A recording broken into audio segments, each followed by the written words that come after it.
Hello people, thought I'd do a quick update video on how we're getting on after Brands Hatch.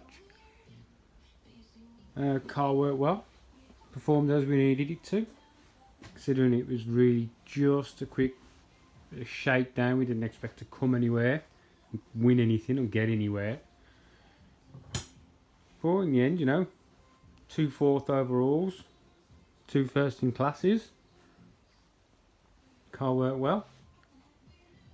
So we've got it back, got it up on the stand, and we start working through the little bits and bobs and odds and sods.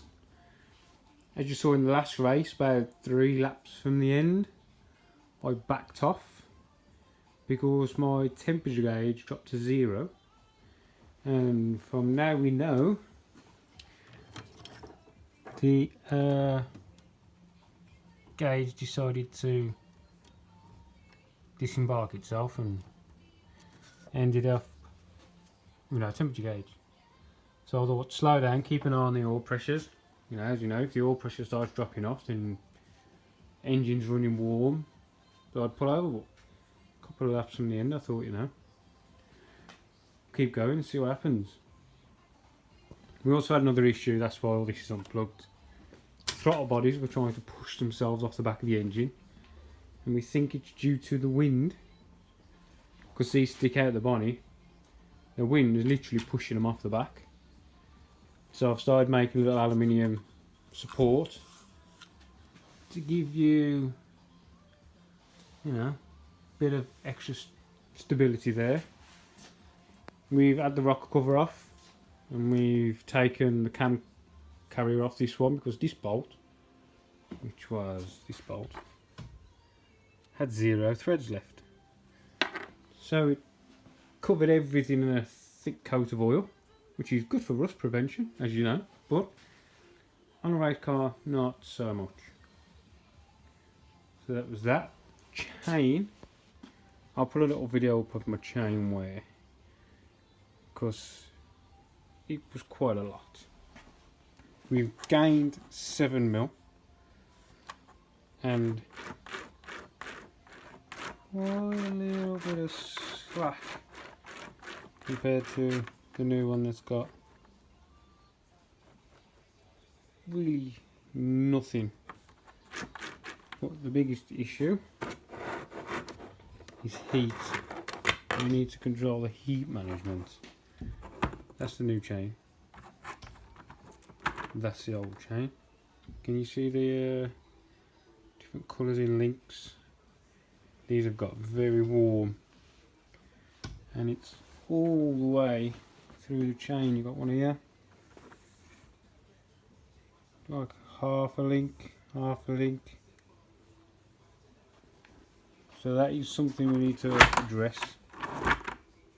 Trying to get rid of some of this heat, because it's only a 28 link chain. It's quite short, so you do get quite a lot of heat. I am running, as most people know, a Scott oil system, which is one of these, but we had a slight issue and it wasn't working for the day. So we got quite an immense amount of chain slap as it was getting loose. Oil cooler worked well. I've drained the oil. Oil smelled lovely, still smelled like oil. It's lovely and clean. No burn, smell or nothing, which is what we was getting before. So there's oil cooler, local oil cooler, and some custom made fittings. Worked well. The biggest thing which has come as an awesome surprise to us was these brakes. As you know, before I was running the CAD 8.44 pots, and they really struggled to slow this car down.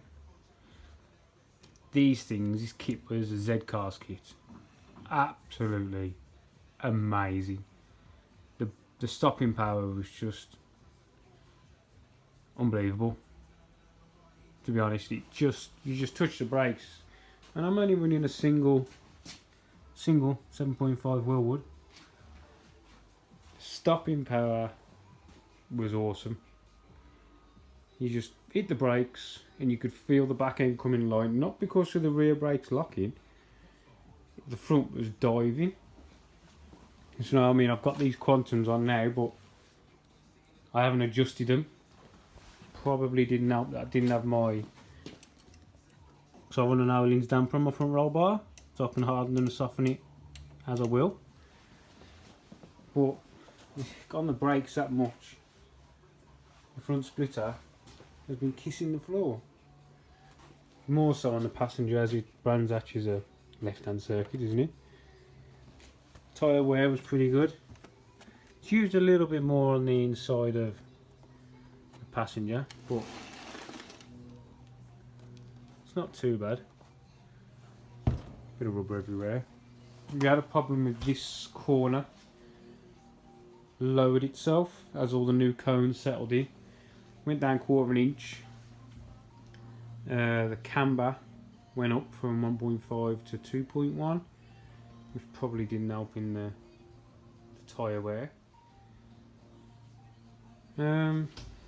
What else? Water temperature was running at about 90, which was quite cool. Running through a mini radiator with electric pump.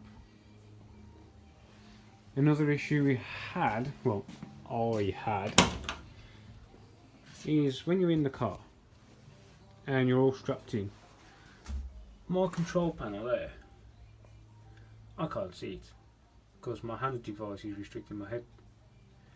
So that needs to go somewhere else. I just need to work out where it needs to go. A few people are saying up on the roll cage up here, but that's an awful lot of wiring, and I hate wiring with passion. That's about it really. So the car worked well. Rear tyre wear was lovely. No lines where I'm only using so much of the tyre. We used quite a bit of fuel, but no, the car worked really well. My downshift blipper that I've had a few people ask about, because I've just made my own custom shifter. A few people do ask, so I make those. I make my bonnet pins, I make my top spacers and washers, all in billet. I've made my own top mounts, my own bottom pins, stainless, all IRPs, because I've got my own little machine shop in my garage, which is where I just make everything. If you can't buy it, you gotta make it. So that's where a lot of my stuff comes from.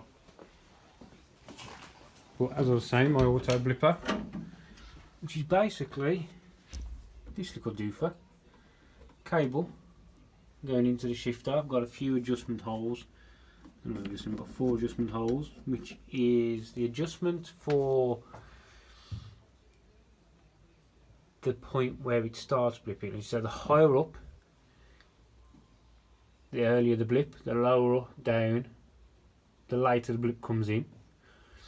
I've got a little adjuster for blip duration, and this basically goes up. This cable is a 3 meter throttle cable that runs all the way around.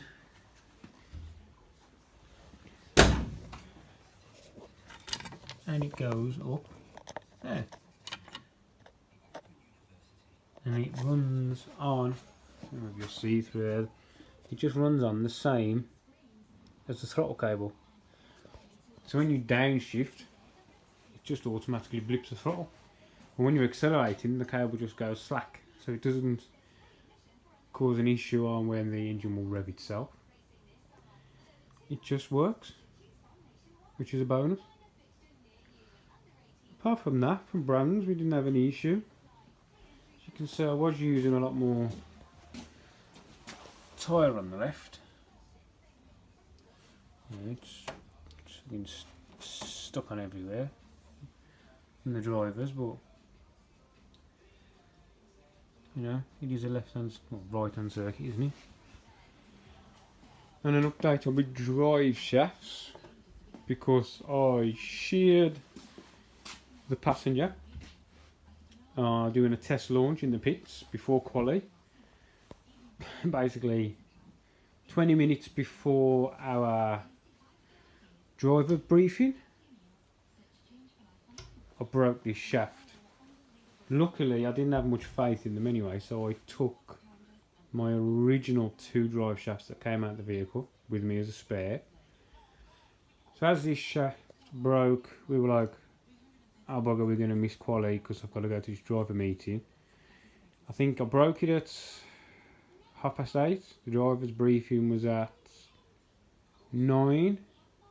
Quali was at 10. Driver's briefing took like half an hour. Luckily, we had some buddies there with us, my mate Foxy and Lee Jones, and they basically just said, "Get to your meeting, we'll crack on." And when I come back, the old shaft was out, the hubs was off, and the new shaft was being attached.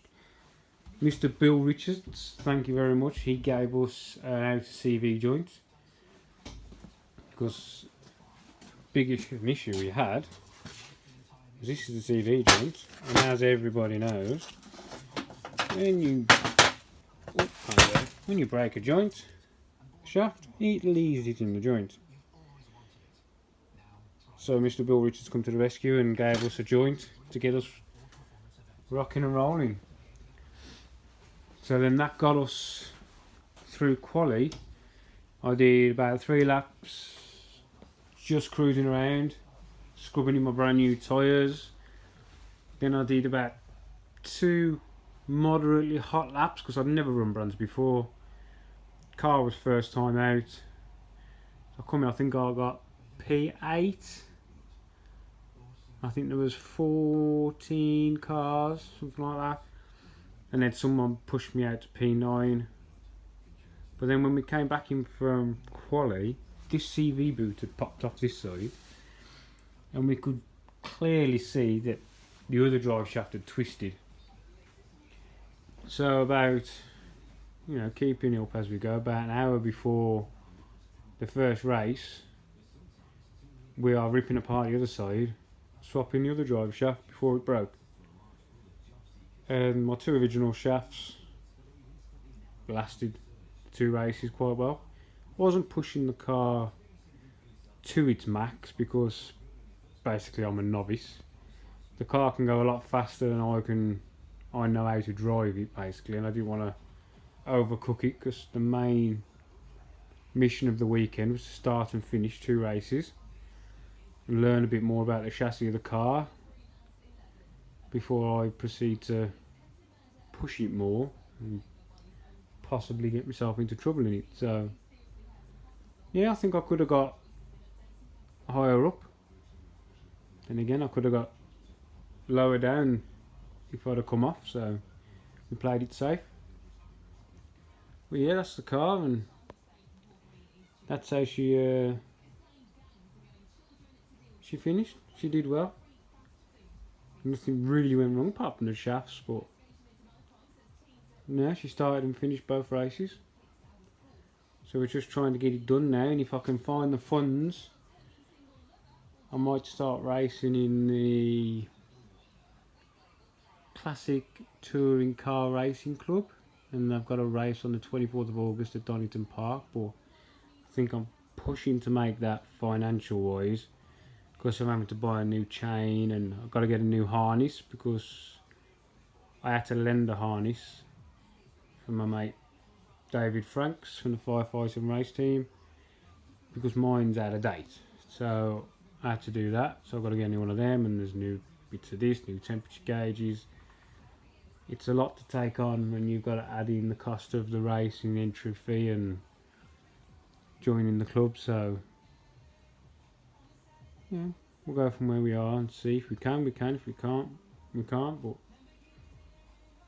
yeah, so oil's good, chain stretched, brakes are awesome, fix my Scott oiler, move my switches. Really, that's about all we've got to do. We should be back out. Rear diffuser kept all the rubbish out the boot, which was what its main job is for, to keep all of this stuff nice and clean, and any debris that goes under the car won't go into my tank, which is the idea of it. Probably just helping, you know, it's got a complete flat floor now, and the diffuser follows on the floor, but it's not really the purpose. The purpose of it was to aid safety on the rear fuel cell system. But yeah, car did well. Overall, it did well. So, I will see you lot later in the next video. And just to add, go follow me. It's GiddyM84 on Instagram. Thank you.